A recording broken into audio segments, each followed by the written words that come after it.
শোনেন, ওই জন্যই আজকে আমাদের রাস্তায় নামা। একটাও অমীমাংসিত নাম রেখে ভোট ঘোষণা করা যাবে না। সরকার গঠন হবে আর মানুষের নাগরিক অধিকার হনন করে ভোটদানের অধিকার হনন করে মেনে নেব না। 60 লক্ষ মানুষ হোক আর 7,000 মানুষ হোক, প্রত্যেকটা অ্যাডজুডিকেশন যেটা আছে নিষ্পত্তি হওয়ার পরে ভোট ঘোষণা করতে হবে।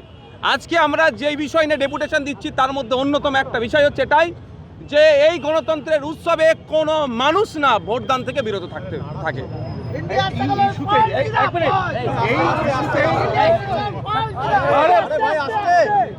এই ইস্যুতেই আগামীকাল থেকে রাজ্যের মুখ্যমন্ত্রী মমতা বন্দ্যোপাধ্যায়, যেখানে তিনি ঐতিহাসিক ধর্ণা কর্মসূচি নিয়েছিলেন মেট্রো চ্যানেল, সেখানে তিনি বসছেন। সম্ভবত কালকের পরও বেশ কয়েকদিন বসবেন। তিনি ওখানে ধর্ণায় বসেছিলেন রাজীব কুমার সাহেবকে বাঁচানোর জন্য সেন্ট্রাল এজেন্সির হাত থেকে। আর সেই রাজীব কুমার সাহেব আজকেই রাজ্যসভার এমপি মনোনীত হওয়ার জন্য উনি ফর্ম জমা করলেন অ্যাসেম্বলিতে। থেকে বোঝা যাচ্ছে তিনি রাজনৈতিক স্বার্থ চরিতার্থের জন্য বসেছিলেন। তো Mamata Banerjee as a chief minister তার ধর্ণায় বসার প্রয়োজন নয়।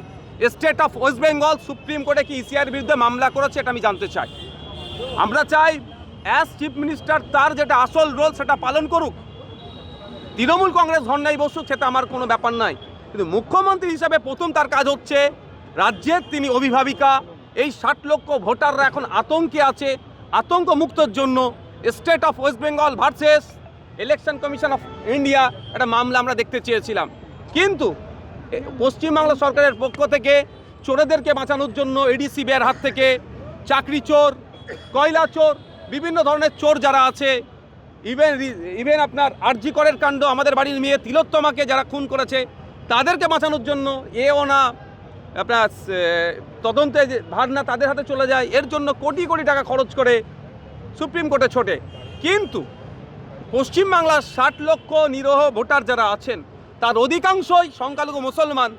তাদের কথা চিন্তা করে সুপ্রিম কোর্টে গেলেন না, শুধুমাত্র একটা ধর্নার নাটক করছেন। এই ধর্নাটা আমরা নাটক ছাড়া অন্য কিছু মনে করছি না। সুপ্রিম কোর্টে মুখ্যমন্ত্রী তো সওয়াল করেছেন। কে কার পক্ষ থেকে? স্টেট অফ ওয়েস্ট বেঙ্গল গিয়ে সওয়াল করেছে না ব্যক্তি মমতা ব্যানার্জি সওয়াল করেছে? আমি জানতে চাই। আমাদের এখানেই গুলিয়ে দেওয়ার চেষ্টা হচ্ছে। এটাই হচ্ছে মমতা ব্যানার্জির পলিটিক্স। বাংলার মানুষকে ভুল বুঝায় যে মমতা ব্যানার্জি সুপ্রিম কোর্টে গিয়ে লড়াই করেছে। মমতা ব্যানার্জিকে যেতে লাগবে না। যা পার্টি হওয়ার দরকার ছিল পশ্চিমবাংলা সরকারকে, কিন্তু দুর্ভাগ্য না ওয়াকাফের সময় দেখেছি না আজকে এসআইআরের সময় সে রাজ্য সরকারের যে ভূমিকা পালন করা দরকার সেই ভূমিকা আমরা দেখতে পাইনি। আপনি যে ইস্যুকে সামনে রেখে আজকে আপনারা ডেপুটেশন দিচ্ছেন, সেই একই ইস্যুকে সামনে রেখে তো তৃণমূল কংগ্রেস সরব। তা এই ব্যাপারটা রাজনৈতিকভাবে তৃণমূল কংগ্রেস যে পদক্ষেপ নিচ্ছি তার আমি কিছু সে নিয়ে আমি আলোচনায় যাচ্ছি না। অ্যাজ মুখ্যমন্ত্রী, অ্যাজ চিফ মিনিস্টারের যে ভূমিকা হওয়া দরকার আমরা সেটা লক্ষ্য করছি না। সেটা আমাদের সেটাকে আমরা ভালো পজিটিভ দেখতে পাচ্ছি না। ঠিক আছে, শুধু কি আপনারা সিও অফিস যাবেন নাকি অবস্থানে ওখানে বসবেন? দেখুন, আজকে আমাদের যে প্রোগ্রাম আছে আমরা করব। শুধু এতটুকু বলে যাচ্ছি, একটা বৈধ ভোটারের নাম বাদ যাবে না। আমরা সেই গণনা ফর্ম বিলি করা পর্ব থেকে শুরু করে গণনা ফর্ম সাবমিট করা থেকে লজিক্যাল ডিসক্রিপেন্সি অবধি আমরা ইলেকশন কমিশনকে প্রতিটা কাজের জায়গায় স্বচ্ছ ভোটার লিস্ট তৈরির জন্য সহযোগিতা করেছি। কিন্তু স্বচ্ছ ভোটার লিস্ট তৈরির নামে বিচারপতির নাম অ্যাডজুডিকেশনে চলে আসবে, এটা মানব না। স্বচ্ছ ভোটার লিস্ট তৈরির নামে 104 বছর বয়স, স্বাধীন ভারতে প্রথম ভোট যখন শুরু হয়েছিল সেই ভোটে যিনি অংশগ্রহণ করেছেন শেখ ইব্রাহিম, জামালপুরে বাড়ি বর্ধমানের, তার নাম অ্যাডজুডিকেশনে আসবে, এটা আমরা মানব না। যে ভোট হবে না তাহলে আগে সমাধান পরে নির্বাচন।